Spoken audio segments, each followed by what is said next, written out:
왕으로 오신 예수님 이렇게 날마다 찬양하며 하루하루를 예수님과 함께 동행하며 살아가는 여러분 모두가 되시기를 주님의 이름으로 축복합니다. 우리 가슴에 손을 얹고 우리 교회에서 예배를 드리시는 분들이나 가정에서 영상으로 예배를 드리시는 분들이나 자신을 위해서 이렇게 한번 축복하겠습니다. 예수님은 나를 사랑하십니다. 예수님은 끝까지 나를 사랑하십니다. 여러분 그 사실 믿으십니까? 아멘. 예수님의 사랑이 우리 안에 있는 줄 믿습니다. 우리 옆에 있는 분들을 보시면서도 한번 이렇게 인사해 볼까요? 하나님, 예수님은 당신을 사랑하십니다. 이렇게 한번 인사해 보겠습니다. 우리 앞뒤에 계신 분들에게도 예수님은 당신을 끝까지 사랑하십니다. 인사해 보겠습니다. 끝까지 사랑하십니다. 아멘. 아멘. 예수님의 그 사랑으로, 사랑의 힘과 능력으로 매일매일 살아갈 수 있게 되기를 바랍니다. 지난주 암송구절과 이번주 암송구절 같이 암송하고 하나님 말씀 함께 나누도록 하겠습니다. 지난주 암송구절 사사기 21장 25절 말씀 같이 암송해 보겠습니다. 그때에 이스라엘에 왕이 없으므로 사람이 각기 자기 소견에 옳은 대로 행하였더라. 사사기 21장 25절 말씀. 아멘. 이 말씀 여러분의 마음에 지워지지 않는 말씀 되기를 원합니다. 이번 주 암송 구절입니다. 룻기 1장 16절 말씀 우리 같이 한번 읽어보겠습니다. 룻이 이르되 내게 어머니를 떠나며 어머니를 따르지 말고 돌아가라 강권하지 마옵소서. 어머니께서 가시는 곳에 나도 가고 어머니께서 머무시는 곳에서 나도 머물겠나이다. 어머니의 백성이 나의 백성이 되고 어머니의 하나님이 나의 하나님이 되시리니. 룻기 1장 16절 말씀. 아멘. 이 말씀 한 주간 열심히 사모함으로 암송할 수 있게 되기를 바랍니다. 또 오늘부터 시편 51장부터 토요일 시편 145편까지 매일 일정에 따라서 하나님 말씀을 읽고 살아가는 여러분 되시기를 소망합니다.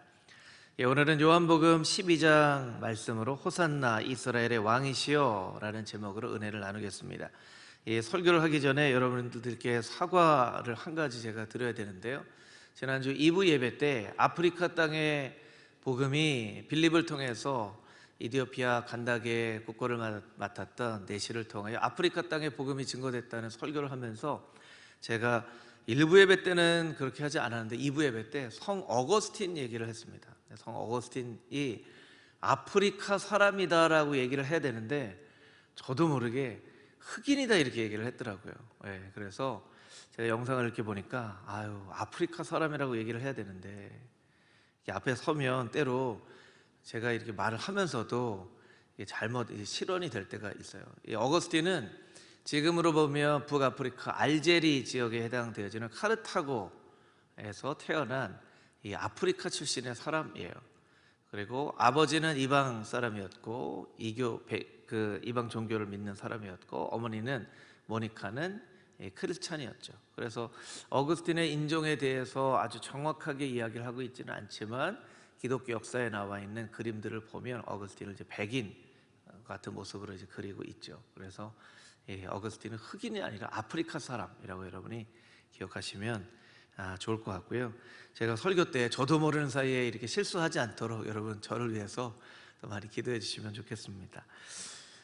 오늘은 종려주일입니다. 종려주일이란 명절을 지키러 온 많은 무리들이 종려나무 가지를 들고 오시는 예수님을 환영하며 호산나 호산나 주의 이름으로 오시는 이여 이스라엘의 왕이시여 라고 환영했던 이 모습으로 명칭이 만들어진 주일이 종려주일입니다. 실제로 종려나무 가지를 흔들었다는 본문의 말씀은 요한복음 12장에만 등장을 하는 말씀입니다. 종려나무는 여러분들이 아마 이스라엘이나 중동 지역을 가보면 이 대추야자, 우리로 말하자면 이제 대추 같은 거죠. 대추인데 이제 좀 그 크기가 큰 굉장히 단 그 대추야자의 열매를 맺는 나무가 종려나무예요. 여러분 종려나무가 예루살렘에 없다는 사실을 여러분 아십니까? 종려나무는 예루살렘에는 없습니다. 종려나무는 예루살렘에서 북동쪽 한 29km 정도 떨어져 있는 여리고, 종려나무의 성읍이라는 별명을 가지고 있는 여리고에 있는 나무고요. 종려나무는 예루살렘처럼 높이가 높은 고산지대에서는 살 수가 없는 그런 식물이에요. 그래서 우리는 이 종려주일의 요한복음 12장 말씀을 보면서 예수님이 오시는 모습을 보고 주변을 둘러보니까 종려나무가 있어서 이렇게 가지를 꺾어서 그 가지로 흔들면서 예수님 이렇게 했을 거라고 생각하는데, 사실은 그렇지 않습니다. 종려나무 가지가 어디서 났을까요? 예루살렘에도 없는데.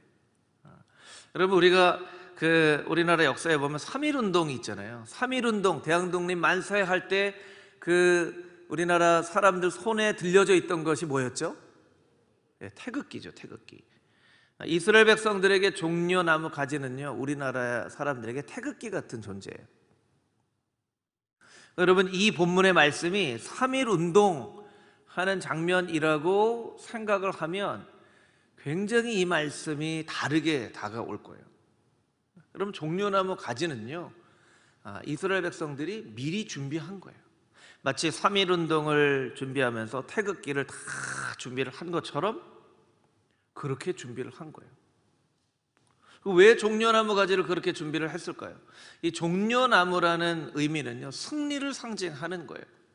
이스라엘의 민족성을 나타내기도 하고 승리를 상징하는 것이 바로 종려나무입니다. 그리고 종려나무는요, 잘 죽지가 않는, 얼마나 잘 죽지가 않냐면 종려나무의 학명을 보면 거기에 불사조라는 이름의 피닉스가 들어가요. 피닉스. 그러니까 불사조 나무 같은 거예요. 불사조 나무. 그래서 잘 죽지, 아무리 잘라도 계속 올라오는, 한 가지 죽는 것이 있는데요, 뚜껑처럼 생겨진 종려나무 꼭대기에 키파라고 하는 거를 딱 끊으면 종려나무가 죽어요. 그런데 그 꼭대기에 어떻게 올라가서 그걸 따겠습니까? 그러니까 종려나무는 키파가, 여러분 유대인들 보면 머리에 이렇게 빵모자처럼 검정색 그 모자를 쓰고 있는 모습을 보신 적이 있을 텐데, 그게 이제 키파예요. 그래서 종려나무가 그걸 꺾기 전에는 죽지 않은 것처럼 이 사람의 머리에 이걸 이제 보호한다라는 의미로 그 모자를 유대인들은 쓰는 거죠. 종려나무가 이렇게 생명력이 강한 나무이기 때문에 솔로몬 성전에 보면 종려나무로 이 음각 양각을 해서 그 성전을 꾸몄다라는 기록들이 있습니다. 종려나무는요, 승리를 의미하는 것이죠. 그런데 이스라엘 백성들이 생각했던 그 승리와 예수님이 생각하셨던 승리는 전혀 다른 승리였다라는 거예요. 오늘은 이 종려주의를 맞아서 진정한 승리, 참된 승리가 무엇인지를 우리가 함께 묵상해보는 그런 시간이 되기를 원합니다. 우리 읽은 말씀 가운데 12절, 13절 말씀을 같이 한번 다시 읽겠습니다. 12절, 13절 함께 읽겠습니다. 그 이튿날에는 명절에 온 큰 무리가 예수께서 예루살렘으로 오신다는 것을 듣고 종려나무 가지를 가지고 맞으러 나가 외치되 호산나 찬송하리로다, 주의 이름으로 오시는 이 곧 이스라엘의 왕이시여 하더라. 아멘. 이 장면은 성경에 가장 슬프면서도 화가 나는 장면입니다. 왜냐하면 호산나 호산나 그렇게 외쳤던 그 입으로 며칠 못 가서 십자가에 못 박아라, 십자가에 못 박아라, 죽여라 했기 때문입니다. 참 사람의 마음이 어떻게 이럴 수 있죠? 호산나 호산나, 종려나무 가지를 흔들면서 이스라엘 왕으로 오시는 이 호산나라는 말은요, 시편 118편 25절에 보면 우리를 구원하시옵소서, 히브리어는 호시아나, 호시아나. 그래서 우리를 구원하여 주시옵소서, 당신 밖에는 우리를 구원할 분이 없습니다, 우리를 제발 좀 구원해 주십시오. 막 환영했던 사람들이 며칠을 못 가서 십자가에 못 박아라, 십자가에 못 박아라. 아니 바라바가 아니라 이 예수를 살려줘야 되는 게 아니냐, 바라바를 풀어줘라, 바라바를 풀고 예수를 십자가에 못 박아라, 이렇게 했다는 거예요. 어떻게 그럴 수 있을까요? 여러분, 예수님은 이 백성들이 호산나 외치던 입으로 십자가에 못 박아라 라고 이야기할 줄 아셨을까요? 모르셨을까요? 아셨을까요? 모르셨을까요? 아셨겠죠. 하나님의 아들, 하나님과 본체이시기 때문에 아셨겠죠. 어떻게 예수님은 이 가식적인 환영을 아시고도 그냥 묵묵하게 그 환영을 받고 예루살렘으로 올라가셨을까? 저 같았으면 막 이렇게 좀 화가 난 얼굴로도 이렇게 막 째려봤을 것 같아요. 니네들이 호산나 호산나 하지만 며칠이 안 돼서 나를 죽여라 할 텐데, 이 가식적인 인간들아, 이렇게 하셨을 텐데 예수님은 그냥 담담하게 받아들이고 올라가십니다. 어떻게 일이 가능했을까? 어떻게 일이 가능했을까? 예수님은 죽음을 두려워하여 거부하신 것이 아니라 죽음을 받아들이시고 준비하시기 위해서 예루살렘에 들어오셨기 때문입니다. 오늘 이 본문의 말씀을 통해서 우리가 함께 묵상해 보게 될 참된 승리는 죽음을 이긴 평안함이 참된 승리라는 거예요. 저를 따라서 같이 한번 해볼까요? 참된 승리는 죽음을 이긴 평안함입니다. 참된 승리는 죽음을 이긴 평안함이에요. 여러분, 모든 인간은 다 죽습니다. 에녹과 엘리야 두 사람을 빼놓고 예수님조차도 죽음의 문턱을 넘어서 영원한 생명으로 가셨죠. 생각보다 죽음은 우리의 가까이에 있습니다. 이렇게 표현을 할 수도 있을 것 같아요. 죽음의 시간을 예약해 놓고 사는 것과 같다. 여러분, 핸드폰을 잘 사용하시는 분은 잊어버리지 않을 약속을 이제 예약을 해놓고 알람이 울리게 돼 있잖아요. 이렇게 누구 만날 거 잊지 말을 거 이렇게 하잖아요. 여러분 핸드폰에 4월 11일 헌당식 이렇게 적어 놓으신 분들이 있을 거예요. 네. 그런 것처럼 사실은 우리는 죽음을 예약해 놓고 살아가는 셈이에요. 영원한 시간이라는 어떤 입장에서 우리가 이 땅 가운데 살아갈 아주 순간의 삶을 보면 우리는 늘 가까이에 있는 것이죠. 다만 어떻게 언제 죽느냐가 다를 뿐인 것이죠. 어떤 사람은 죽음을 두려워해서 죽음을 거부합니다. 어떤 사람은 죽음을 받아들이고 준비를 합니다. 예수님은 죽음을 받아들이고 죽음을 준비하셨죠. 죽음을 저항하는 사람, 거부하는 사람은요, 이 두려움과 죽음의 문화를 만들어요.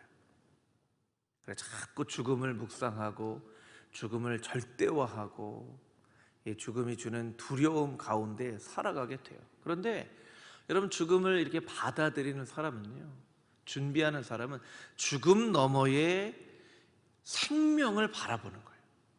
그래서 죽음이 상대적이에요. 아주 축소가 되어 있어요. 죽음은 여러분 어떻게 설명을 하더라도 우리에게 여전히 두려운 존재이지만 그것을 우리가 어떻게 바라보느냐에 따라서 그것이 너무나 우리에게 두려운 존재이기도 하고 너무나 그냥 받아들일 수 있는, 준비할 수 있는 존재이기도 하다라는 것이죠. 죽음을 두려워하는 사람, 저항하는 사람들은 매일 죽음을 묵상을 합니다. 그런데 죽음을 준비하는 사람은 죽음을 묵상하지 않고 생명을 묵상하고 평안을 묵상하고 살아가죠. 어떤 목사님의 글에 보면 이런 글이 있더라고요. 왜 하필 예수님의 직업이 목수였을까? 하필 왜 직업이 목수였을까? 변화산에서 초막 셋을 짓고 여기서 영원히 살자고 베드로가 예수님께 요청했을 때 예수님께서 대꾸도 안 하신 것은 예수님은 목수시고 베드로는 어부였기 때문에 그 집 지으면 누가 다 져야 돼요? 예수님이 다 져야 되기 때문에 예수님이 대꾸 안 하신 것이다, 이렇게 농담처럼 얘기하는 분들도 있지만, 여러분, 목수라는 직업은 어떤 직업입니까? 나무를 다루는 직업이죠. 그리고 그 나무를 잘 다루기 위해서 연장을 늘 사용하는, 망치와 못과 톱과 이런 연장을 잘 사용을 해요. 안 다칠래야 안 다칠 수가 없죠. 못에 찔리기도 하고 베이기도 하고, 그래서 목수의 손은 늘 투박한 손을 가지고 있다는 거예요. 그러면 왜 예수님께서 목수라는 직업을 갖게 되셨을까? 예수님이 그 못에 상처가 나고 찔릴 그때마다 예수님이 준비를 하신 거죠. 언젠가는 이렇게 상처를 낸 못이 내 손에 박힐 텐데. 예수님은 그렇게 목수라는 직업을 통해서 십자가에 못 박히실 이 골고다 언덕의 시간을 준비해 나가신 거예요. 우리는 생각합니다. 예수님이 그냥 눈 딱 감고 그냥 결단을 딱 해서 십자가에 못 박히신 것이라고 우리가 그렇게 생각을 하지만, 사실은 예수님은 공생의 이전의 삶 가운데에도 오랜 시간 동안 못을 다루고 나무를 다루고 하면서 이 나무에 내가 달릴 텐데, 이 못에 내가 못을 박힐 텐데 하고 그 십자가의 죽음을 연습을 하고 사셨던 거예요. 그런데 연습을 했기 때문에 예수님 마음 가운데 두려운 마음이 더 생겼을까요? 아니에요.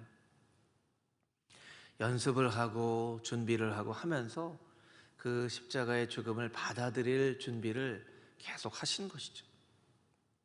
여러분, 어쩌면 우리는 매일매일의 삶 가운데 죽음을 연습을 하고 살아야 되는지도 모릅니다.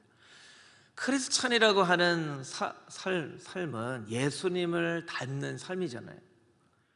예수님의 고난도 담지만 예수님의 십자가의 죽으심도 묵상하며 닮아가야만 하는 것이 바로 우리의 삶인 것이죠. 그래서 우리는 우리의 목표가 있습니다. 이 종려주일의 참된 승리가 죽음을 이긴 평안함이라는 것을 우리가 깨달아 알게 될 때, 우리의 목표는 주님, 매일매일 예수님의 죽음을 묵상하되 죽음을 묵상하는 것이 아니라 죽음 너머에 있는 그 평안함과 생명을 묵상하며 살게 하여 주시옵소서.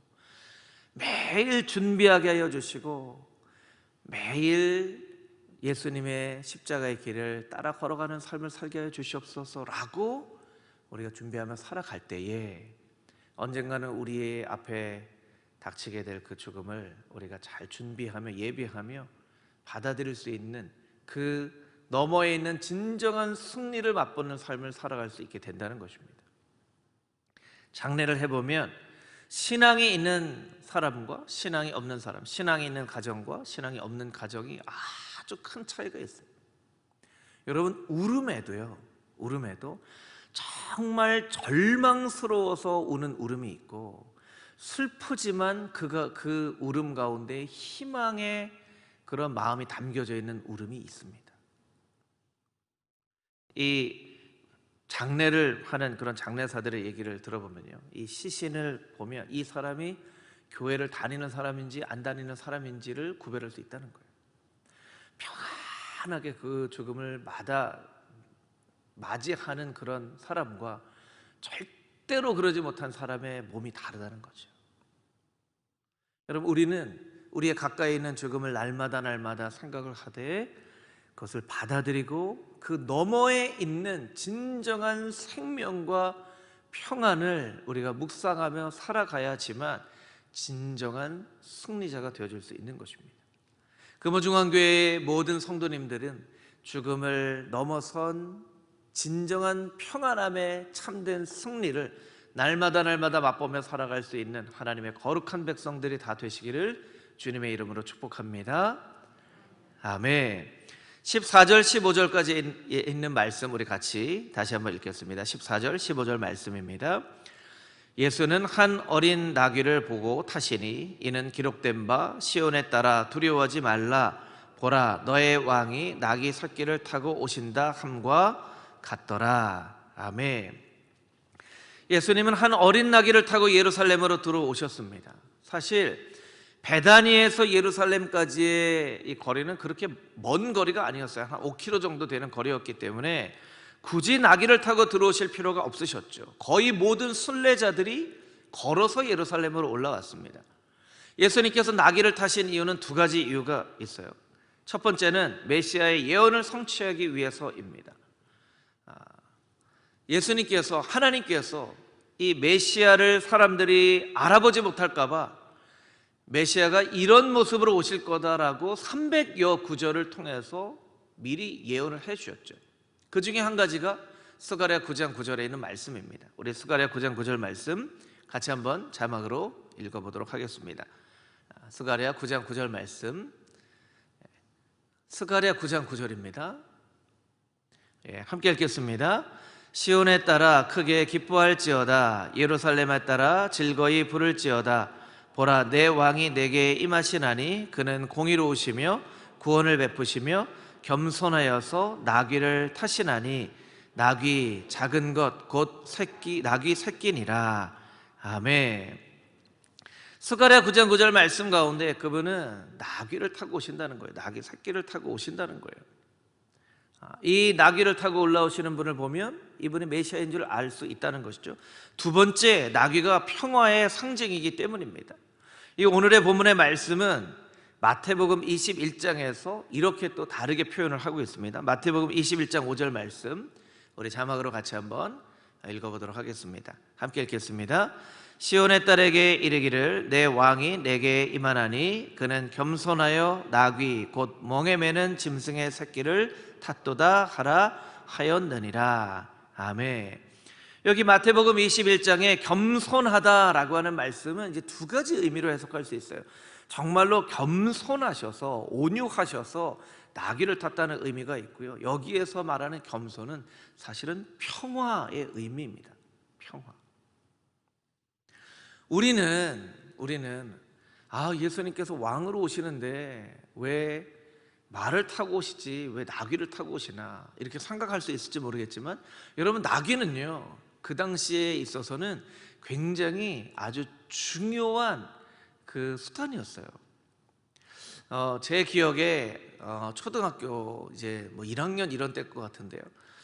왜 그런 조사를 했는지 모르겠지만 선생님이 그런 조사를 했던 거 기억납니다. 집에 텔레비전 있는 사람 손 들어봐. 그러면 손 들어요. 집에 냉장고 있는 사람 손 들어봐. 집에 자가용 있는 사람 손 들어봐. 자가용 있는 사람이 거의 한 명 혹은 아예 없는 경우가 있었어요. 그래서 자가용 있는 사람 손 들어봐. 그러고 이렇게 손 들면 주변에 있는 친구들이 부러움의 눈초리. 와, 너네 집에 자가용이 있어? 그랬던 기억이 나요. 아마 여러분들도 아마 다 기억이 나실 거예요. 요즘은 뭐 이 자가용이 너무나 흔해졌지만, 여러분, 이 당시에 있는 사람들은요 다 이 걸어서 다녔기 때문에 이 나귀는요 자가용 같은 거예요. 자가용.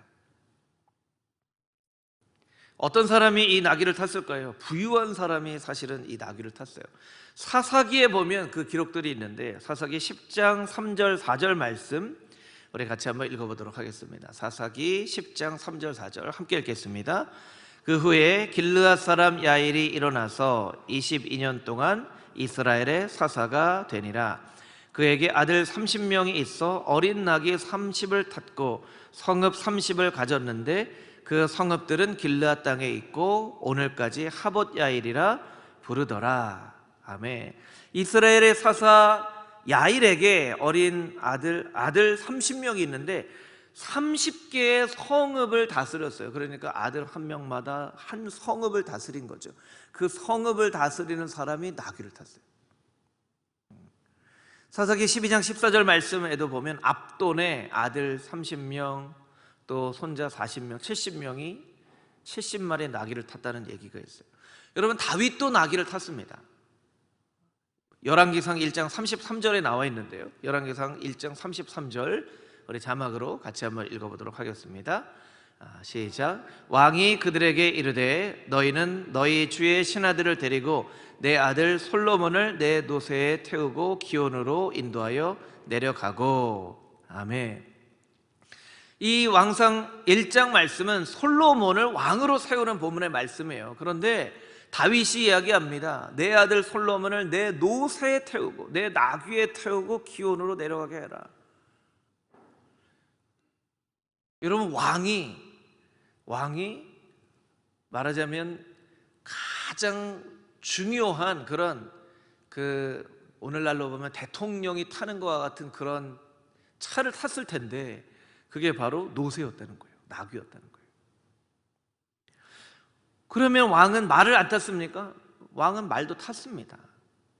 어떤 때 말을 타고 어떤 때 나귀를 탔죠? 전쟁할 때는 말을 탔어요. 평화로울 때는 나귀를 탔어요. 그러니까 여러분, 왕이 말 타고 올 때는 환영해야 될 때가 아니에요. 긴장해야 될 때예요. 이거는 이제 전쟁한다는 의미거든요. 그러니까 이 오늘 본문의 말씀 가운데 예수님께서 걸어오셔도 될 거리를 나귀를 타고 올라오셨다는 것은 이 나귀가 상징하는 바가 있기 때문에 그래요. 나귀가 상징하는 것은 평화를 상징을 합니다. 그래서 두 번째 우리가 묵상해야 될 참된 승리의 의미는, 참된 승리는 끝까지 평화를 지키는 것이라는 거예요. 저를 따라서 같이 한번 해볼까요? 참된 승리는 끝까지 평화를 지키는 것입니다. 정복하는 왕은 말을 타고 옵니다. 평화를 선포하는 왕은 나귀를 타고 와요. 또 여러분, 이 본문의 말씀을 보면서는 예수님이 좀 말 타고 오시면 너무 멋있을 텐데 왜 초라하게 나귀를 타고 오시나, 이렇게 생각을 하시면 절대로 안 돼요. 말 타고 오는 건 더 위험한 거예요. 어려운 거예요. 전쟁을 하러 나간다는 뜻이거든요. 내가 너희를 정복하러 온다는 뜻이거든요. 예수님은 끝까지 나귀를 타고 오셨다는 거예요. 여러분, 이스라엘의 역사를 보면 사실은 우리가 이 성경에 기록되어져 있지 않은 말라기 이후에 400년의 신구약 중간기라고 하는 이 시기의 역사를 사실은 잘 알지 못합니다. 그래도 성경을 읽으시는 분들은 성경에 나와 있는 역사서나 예언서의 말씀을 보면서, 또 포로기 이후에 에스라, 느헤미야, 에스더, 이런 그런 말씀들을 보면서 역사들을 보는데요, 말라기 선지자, 구약의 마지막 선지자 말라기 선지자 이후의 역사는 사실은 잘 몰라요. 말라기 선지자 이후에 하나님께서 400년 동안 침묵하셨죠. 그런데 주전 163년에 마카비라고 하는 아주 위대한 장군이 나타납니다. 우리나라로 보면 아주 독립운동을 한 독립투사 같은 사람이죠.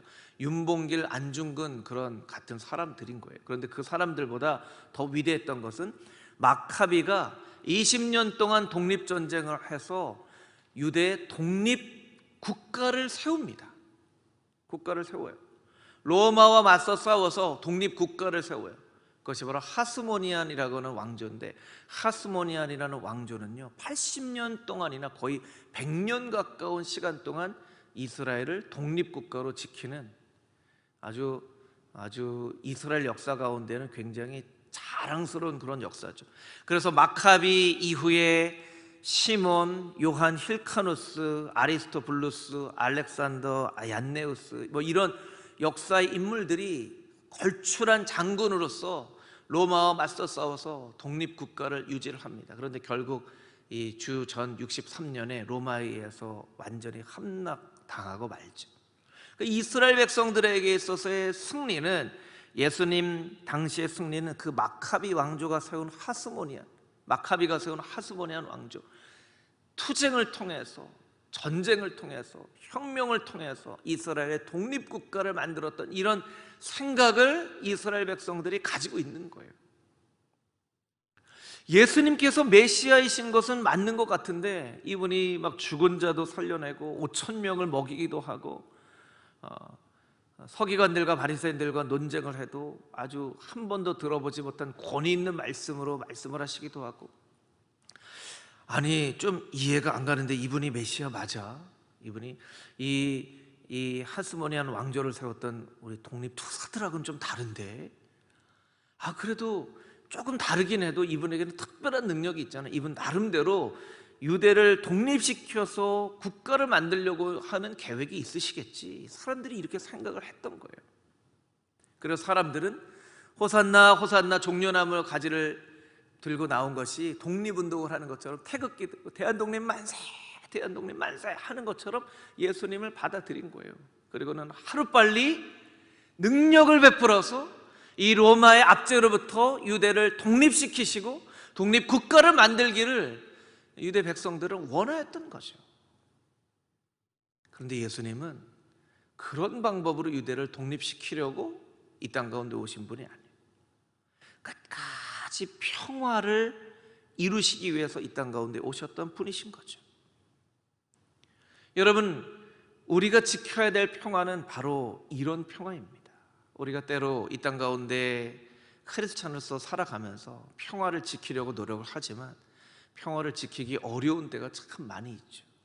그래서 평화를 포기하고 다른 무언가를 얻게 되는 그런 때도 있습니다. 그런데 여러분, 평화가 얼마나 중요한 것이냐면 예수님께서 목숨을 바쳐가면서 지키려고 하셨던 것이 바로 이 평화라는 거예요. 예수님은 끝까지 평화를 지키기를 원하셨어요. 예수님이 말씀만 하셔도, 아니 하늘을 우러러보시고 그냥 눈만 까딱 하셔도 천사들을 보내셔서 예수님을 괴롭혔던 그 인간들을 하루아침에 그냥 멸망시키실 수도 있었지만 예수님은 그런 방법을 사용하지 않으셨습니다. 참된 승리가 끝까지 평화를 지키는 것임을 알고 계셨기 때문이죠. 여러분, 이 말씀을 우리가 묵상하면서 우리가 이렇게 하나님 앞에 고백할 필요가 있다는 것이죠. 하나님, 내 평생에 이 땅 가운데 평화를 이루는 사람으로 살게 하여 주시옵소서. 화평케 하는 자는 복이 있나니 하나님의 아들이라, 하나님의 자녀라 칭찬을 받을 것이다 말씀하셨는데, 주님, 나의 가정에, 우리 이웃에, 교회에 평화를 이루는 피스메이커가 되게 하여 주시고 어려움을 만드는 트러블 메이커가 되지 않게 하여 주시옵소서. 하나님, 나는 피스메이커가 되기를 원합니다. 평화를 이루는 사람이 되기를 원합니다. 어떤 상황 가운데서도 끝까지 평화를 지킬 수 있게 되기를 원합니다.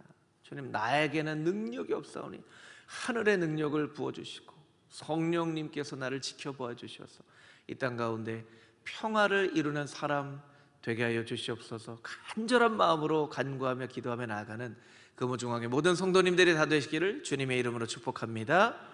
아멘. 우리 마지막으로 16절부터 19절까지 있는 말씀을 같이 한번 읽겠습니다. 16절부터 19절입니다.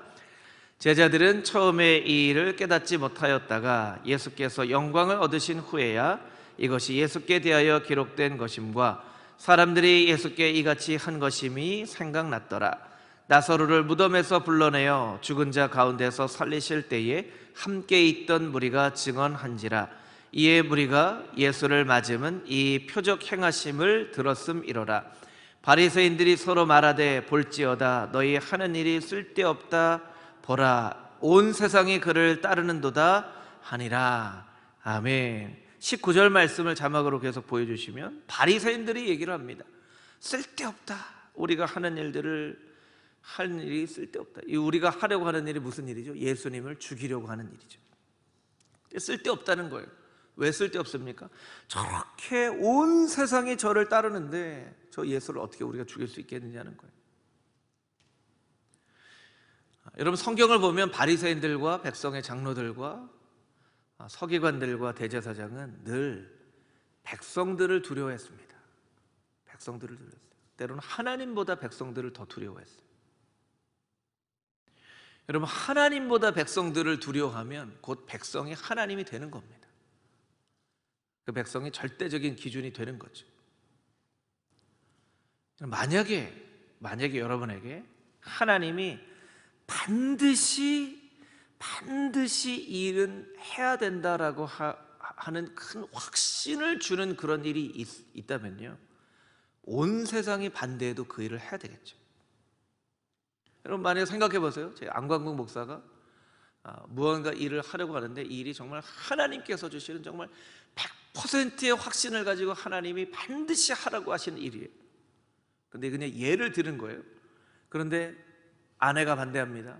여보, 그 일을 하지 마세요. 아이들이 반대합니다. 아빠, 그 일을 하지 마세요.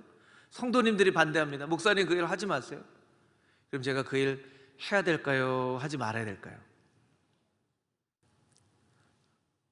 헷갈리시나요? 여러분, 해야 될까요? 하지 말아야 될까요? 해야죠. 하나님이 하라고 하시면 해야죠. 하나님이 하라고 하시면 해야 돼요. 아내가 반대를 해도 하나님이 하라고 하시면 해야 돼요. 온 세상이 맞다고 해도 하나님이 틀리다고 하면 그건 틀린 겁니다. 온 세상이 동성애가 맞다고 해도 하나님이 틀렸다고 하면 그건 틀린 거예요. 지금 우리가 그렇게 돼가고 있죠. 온 세상이 동성애가 맞다고, 괜찮다고, 왜 기독교만 이렇게 동성애를 반대하느냐고, 인권을 생각을 하지 않는다고, 이기적이라고 얘기를 합니다. 여러분, 동성애가 맞나요? 틀리나요? 여러분, 동성애가 맞나요? 틀리나요? 왜 이렇게 자신이 없으세요, 여러분? 예. 여러분, 동성애가 맞나요? 틀리나요? 왜 틀리죠? 하나님이 틀리다고 하니까 틀린 거예요. 하나님이 틀리다고 하니까 틀린 거예요. 이 바리새인들은요, 하나님이 틀리다고 해도 온 백성들이 맞다고 하면 눈치를 보면서 이거 틀린 것 같은데 온 백성들이 다 맞다고 하는데 이거 어떻게 될까요? 온 백성들이 맞다고 하니까 그거는 일단 맞다고 합시다, 이렇게 결정할 사람들인 거예요. 여러분, 진정한 참된 승리는요, 하나님을 따르는 삶입니다. 같이 한번 따라해 볼까요? 참된 승리는 하나님을 따르는 삶입니다. 한 번만 더 해볼까요? 참된 승리는 하나님만을 따르는 삶입니다. 할렐루야.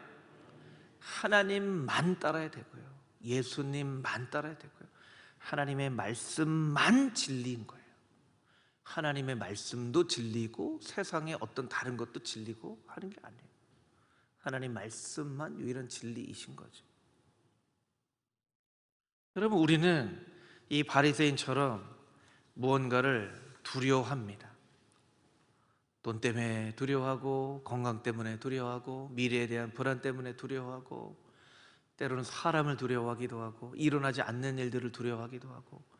여러분, 여러분의 마음을 가장 두려워하는 게 무엇입니까? 가장 여러분의 마음 걱정되게 하고 두렵게 하는 게 무엇입니까? 그게 여러분에게는 하나님이 되는 거예요.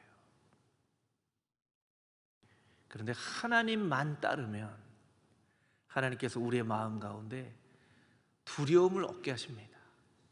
하나님만 따르고 하나님을 두려워하는 사람에게 뭐가 두렵겠습니까? 뭐가 두렵겠습니까? 여러분, 기독교 역사의 많은 순교자들 어떻게 그렇게 순교를 할 수 있었을까요? 어떻게 그렇게 순교를 하고 죽음 앞에서도 담대함을 가지고 있었을까요? 하나님 두려워하는 마음이 있었기 때문입니다. 우리는 오직 하나님만을 두려워하는 사람이어야만 합니다.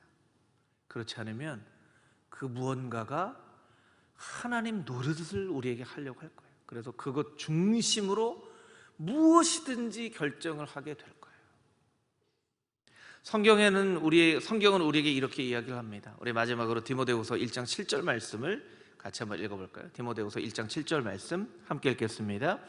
하나님이 우리에게 주신 것은 두려워하는 마음이 아니요 오직 능력과 사랑과 절제하는 마음이니. 하나님이 우리에게 주신 것은 두려워하는 마음이 아니에요. 하나님은 오직 하나님만을 두려워하도록 창조하셨고, 하나님을 두려워하는 자에게는 두려움이 없게 하셨어요. 오직 능력과 사랑과 절제하는 마음을 주셨어요. 근데 왜 우리의 마음 가운데 두려움이 이렇게 생겨지는가? 하나님을 두려워하지 않기 때문에. 하나님을 두려워하지 않기 때문에. 이 바리새인들처럼 하나님을 두려워하지 않기 때문에. 여러분, 여러분의 마음을 이 말씀의 거울로 잘 비춰보기를 원합니다. 나는 무엇이 제일 두려운가? 그리고 이 말씀을 붙잡고 하나님 앞에 고백할 수 있게 되기를 원합니다. 하나님, 하나님만 두려워하는 사람 되게 하여 주시옵소서.